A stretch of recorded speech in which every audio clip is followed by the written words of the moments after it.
Hello, my dear students. My name is Shakti, and I am an English lecturer since last 20 years.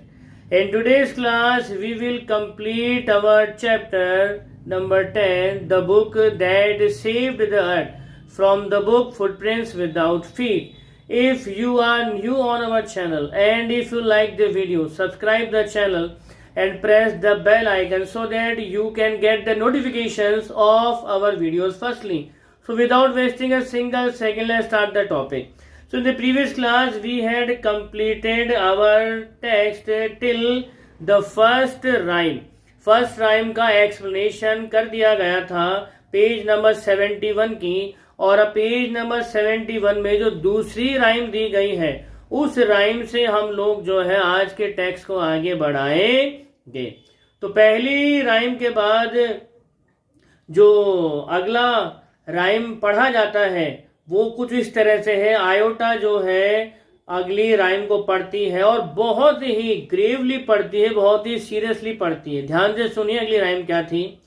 Hey diddle diddle the cat and the fiddle, the cow jumped over the moon, the little dog loved to see such sport and the dish ran away with the spoon. अगर हम इसका Hindi translation करें सीधा सीधा तो सीधा है, लुढ़को लुढ़को बिल्ली और सारंगी। गाय जो है चांद के ऊपर से कूद गई और कुत्ता इस खेल को देख करके बेतहाशा हंसा, और इसी बीच में मौका देख करके जो है थाली चम्मच के साथ भाग गई। अब ये एक मदर गूस है, बच्चों की राइम्स की बुक है, और तो बच्चों को एंटरटेन करने के पर्पज से बनाई गई है।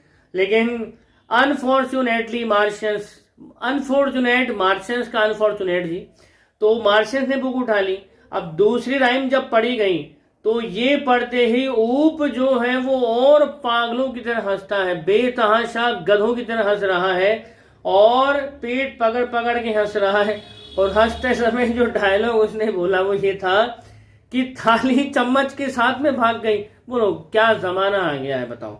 मतलब मार्शियंस के हिसाब से मॉनिटर सब करते हैं ऊपर से देख करके, मॉनिटर वो सब करते हैं ऊपर से देख करके, तो उन्होंने भी देखा है लड़का लड़की के साथ भाग रहा है, औरत मर्द के साथ में भाग रही है, जानवरों में भागने का कल्चर आ गया है।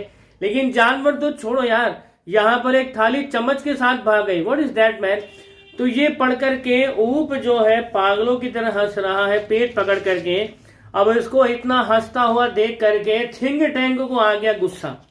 वो बोलता है, बोले बाज आ अपनी हंसी से पागल इंसान नहीं सॉरी मार्शियन। तो थिंक टैंक बोलता है, बोले बाज आओ अपनी हंसी से पागल मार्शियन। तो ये जो डिस्कवरी अभी हमने करी है ये तो उससे ज्यादा खतरनाक है जो भी पहली वाली करी थी। अर्थलिंग्स जो है सिविलाइजेशन की उस पीक पर पहुंच गए हैं। तुमने सुना नहीं, उन्होंने अपने पालतू जानवरों को म्यूजिकल कल्चर दिया है और इसके साथ साथ स्पेस की टेक्निक भी उनको सिखाई है। यहां तक कि उनके कुत्तों के अंदर ह्यूमर को समझने की सेंस है।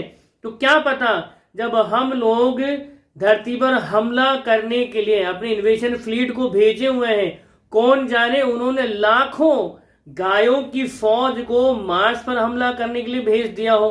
पढ़ा नहीं क्या लिखा हुआ था, the cow jumped over the moon. कौन जाने भैया कि मार्शियंस के साथ साथ धरतीवासी जो है इंटर प्लानेटरी अटैक की तैयारी कर रहे हो बिलियंस ऑफ काउस की फौज लेकर के।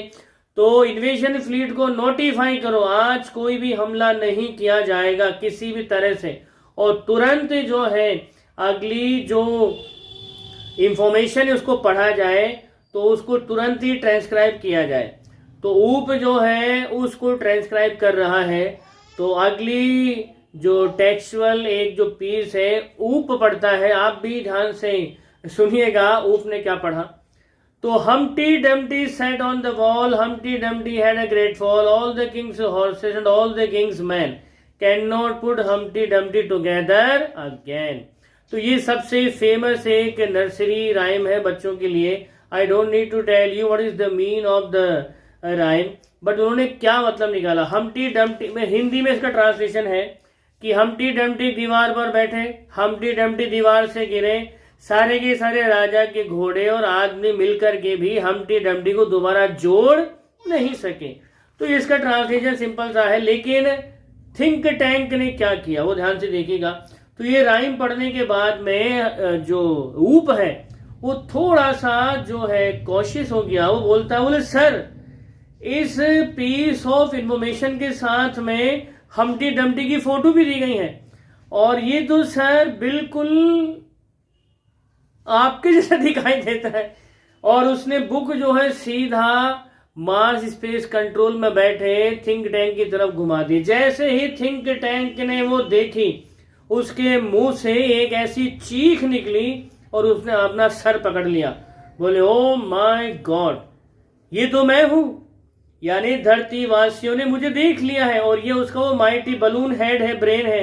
तो अर्थलिंक्स ने ना सिर्फ उन्हें देख लिया है, मतलब जो थिंक टैंक उसको ना सिर्फ देख लिया है, बल्कि उन्होंने वेल प्लान्ड किया है उसको पकड़ करके कैप्चर करने का। क्या लिखा हुआ था राइम में, क्या लिखा था उस पर्टिकुलर कोडिंग में, हैड अ ग्रेट फॉल, यानी कि वो मुझे और मार्स सेंट्रल, यानी कि वो मुझे और मार्स को अपने कंट्रोल में लेने की साजिश रच रहे हैं।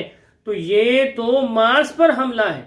तो कहा तो हम लोग धरती पर हमला करने चले थे, लेकिन उससे पहले ही अर्थलिंक्स ने मार्स पर हमला करके पूरा का पूरा एक इंटर प्लानेटरी कब्जा करने की तैयारी कर ली है। तो वो बोलता है अपने अप्रेंटिस से, नूडल तुरंत मेरे लिए स्पेस कैप्सूल तैयार करो, हम तुरंत मार्स को खाली करेंगे without a single second delay. हमें अभी के अभी मार्स को खाली करना पड़ेगा।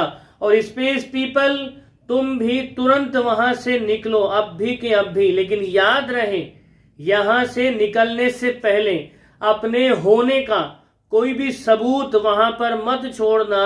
तुम्हारे आने से पहले जो जैसा था तुम उसको वैसा ही सेट करके वहां से निकलो।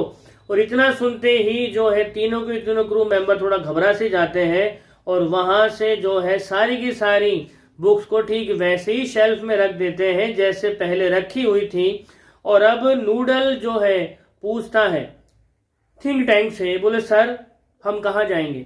तो थिंक टैंक बोलता है कि यहाँ से 100 मिलियन माइल्स अवे, मार्स से 100 मिलियन माइल्स अवे एक और दूसरी जगह है जहां पर हम जाएंगे। और इन्वेशन फ्लीट को भी तुरंत ऑर्डर दे दो कि वो पूरे के पूरे प्लैनेट मार्स को इवैक्यूएट करवा दे। तो हम सीधा जाएंगे अल्फा सेंटोरी। मार्स से 100 बिलियन माइल्स की दूरी पर एक जगह है जिसका नाम है अल्फा सेंटोरी। तो नूडल को थिंक टैंक कहता है कि हम सीधा अल्फा सेंटोरी जाएंगे जो यहाँ से 100 मिलियन माइल्स की दूरी पर है। तो ओमेगा, आयोटा और तुरंत ही जो है सारी चीजों को जैसी थी वैसी सेट करके अपने स्पेस क्राफ्ट में बैठ करके वहां से निकलते हैं। और थिंक टैंक वहां से उड़ता है, पर्दा गिरता है और सीधा स्पॉटलाइट जो है हिस्टोरियन के ऊपर आकर के चमकती है। हिस्टोरियन अपने दांतों को भींच करके हंस रही है कि किस तरह से मार्शियंस बेवकूफ बन गए और एक सिंगल सी मदर गूस बुक की राइम्स ने एक बहुत बड़े मार्शियन इन्वेशन से धरती को बचा लिया। तो इन द 25th सेंचुरी, यानी इस घटना के 500 ईयर्स के बाद में ये जो अब स्थितियां हैं बहुत कुछ बदल गई हैं। तो अब अर्थलिंक्स ने जो है मार्स के साथ कांटेक्ट रिज्यूम कर लिया है और अब जो है मार्शियंस और अर्थलिंक दोनों दोस्त बन गए हैं।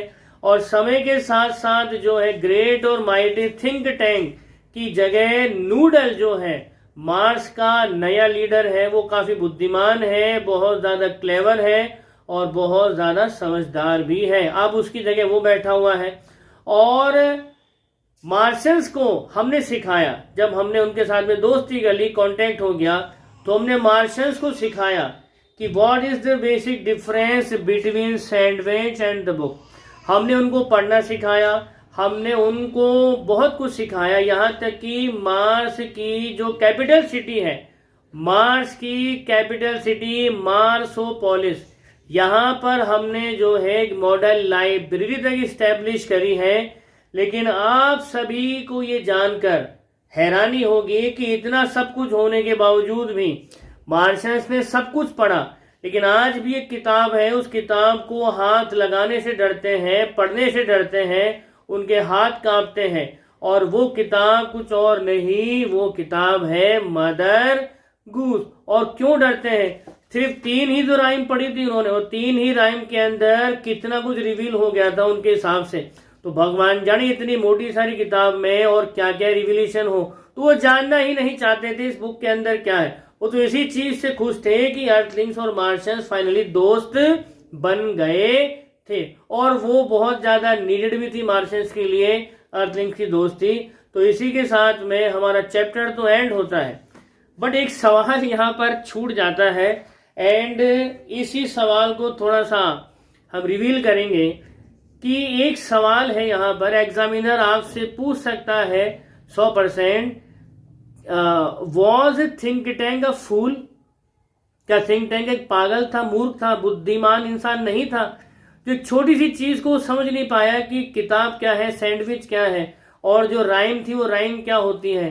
तो आपके हिसाब से क्या थिंक टैंक बेवकूफ था? तो जवाब इसका है बिल्कुल नहीं। अगर बात हम करें एक्स्ट्रा टेरेस्ट्रियल लाइफ की, हाईली एडवांस स्पीशीज की, तो ये जो है पूरे के पूरे गैलेक्सीज में घूमती रहती है, पूरी यूनिवर्स में घूमती रहती है। तो इन्होंने जो है अभी इसी में है कि इन्होंने काफी कुछ कॉन्कर कर रखा है। तो जो हाईली एडवांस स्पीशीज होती हैं वो जो है एक तरह से ह्यूमर को समझती है नहीं, और राइम्स को तो कतई नहीं समझती। उनके हिसाब से जिस पर्टिकुलर प्लानेट पर वो इन्वेजन करने वाले हैं, वहां जो भी कोई टेक्सचुअल डॉक्यूमेंट मिलता है वो उनके हिसाब से पीस ऑफ इनोवेशन है। तो वो अपने इंटेलेक्चुअल लेवल के हिसाब से उसको डिकोड करते हैं, डिसाइफर करते हैं।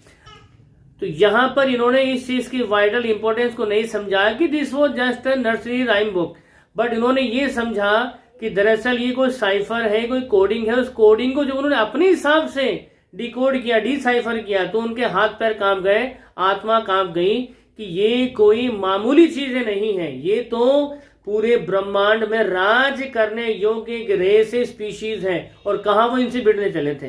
तो उस समय जो है थिंक टैंक ने जो किया, अगर आप उसके परसेप्शन में, तो उस समय थिंक टैंक ने जो किया उसके परसेप्शन में अगर आप सारी की सारी चीजें देखो तो वो अपनी जगह सही था।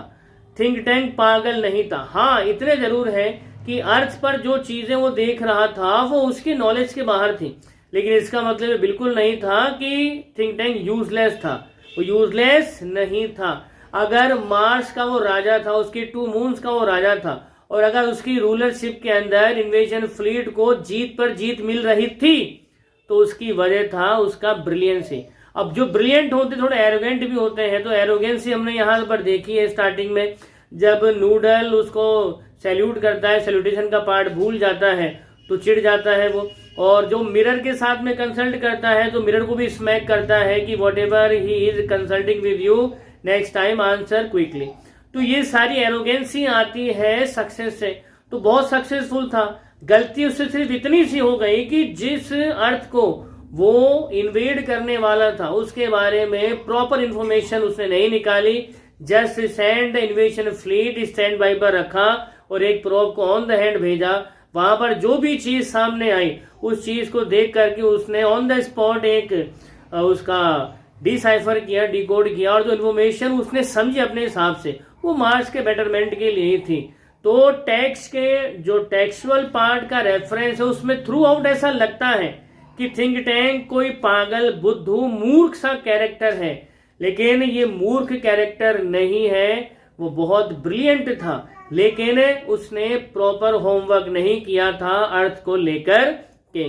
तो इन फैक्ट्स के साथ में हमको अपना आंसर देना है। अगर एग्जामिनर ये पूछ ले क्या थिंक टैंक पागल था, तो इसी वैल्यू के साथ में, इसी हिडन एस्पेक्ट के साथ में हम जो है आज के चैप्टर को एंड करते हैं।